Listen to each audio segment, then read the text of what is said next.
नमस्कार दोस्तों, आप सभी का स्वागत है मेरे चैनल कथा कहानी में।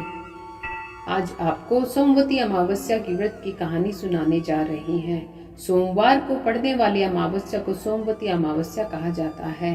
यह व्रत हमारे हिंदू धर्म में बहुत ही महत्वपूर्ण माना गया है। एक गरीब ब्राह्मण परिवार था। उस परिवार में पति पत्नी के अलावा एक पुत्री भी थी। वह पुत्री धीरे धीरे बड़ी होने लगी। उस पुत्री में समय और बढ़ती उम्र के साथ सभी स्त्री योचित गुणों का विकास हो रहा था। वह लड़की सुंदर, संस्कारवान एवं गुणवान थी, किंतु गरीब होने के कारण उसका विवाह नहीं हो पा रहा था।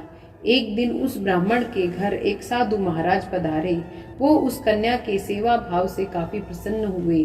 कन्या को लंबी आयु का आशीर्वाद देते हुए साधु ने कहा कि इस कन्या के हथेली में विवाह योग्य रेखा नहीं है। तब ब्राह्मण दंपत्ति ने साधु से उपाय पूछा कि कन्या ऐसा क्या करे कि उसके हाथ में विवाह योग्य बन जाए। साधु ने कुछ देर विचार करने के बाद अपनी अंतर्दृष्टि से ध्यान करके बतलाया कि कुछ दूरी पर एक गांव में सोना नाम की धोबिन जाति की एक महिला अपने बेटे और बहू के साथ रहती है, जो बहुत ही आचार विचार और संस्कार संपन्न तथा पति परायण है। यदि यह कन्या उसकी सेवा करे और वह महिला इसकी शादी में आकर अपने मांग का सिंदूर लगा दे तो इसके बाद इस कन्या का विवाह तो हो ही जाएगा। इसके पति की भी दीर्घ आयु होगी और इस कन्या का वैधव्य योग मिट सकता है। साधु ने यह भी बताया कि वह महिला कहीं आती जाती नहीं है।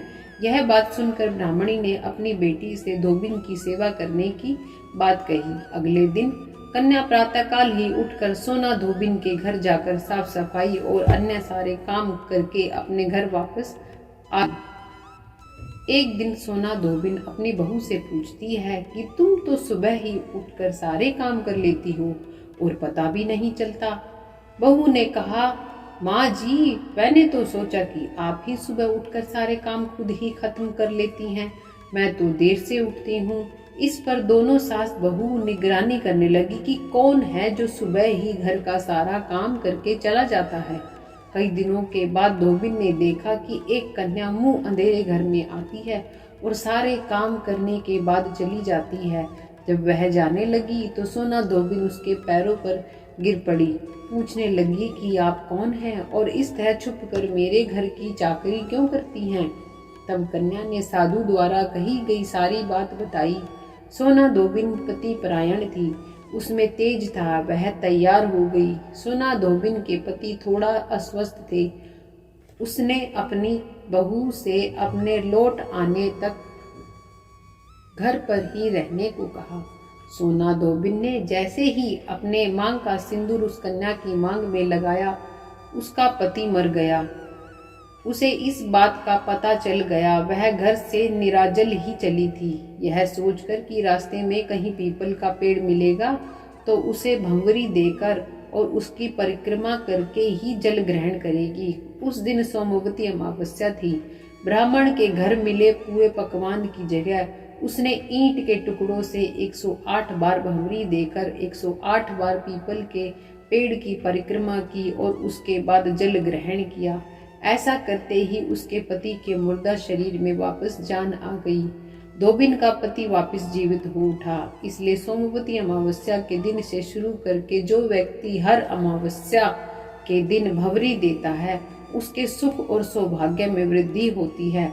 पीपल के पेड़ में सभी देवों का वास होता है। अतः जो व्यक्ति हर अमावस्या को ना कर सके, वह सोमवार को पड़ने वाली अमावस्या के दिन 108 वस्तुओं की भंवरी देकर सोना धोबिन और गौरी शंकर का पूजन करता है, उसे अखंड सौभाग्य की प्राप्ति होती है। ऐसी प्रचलित परंपरा है कि पहली सोमवती अमावस्या के दिन धान, पान, हल्दी, सिंदूर और सुपारी की भंवरी दी जाती है। उसके बाद की सोमवती अमावस्या को अपने सामर्थ्य के हिसाब से फल, मिठाई, सुहाग सामग्री, खाने की सामग्री इत्यादि की भंवरी दी जाती है और फिर भंवरी पर चढ़ाया गया सामान किसी सुपात्र ब्राह्मण, नंद या भांजे को दिया जाता है। बोलिए हरि भगवान की जय, शंकर भगवान की जय।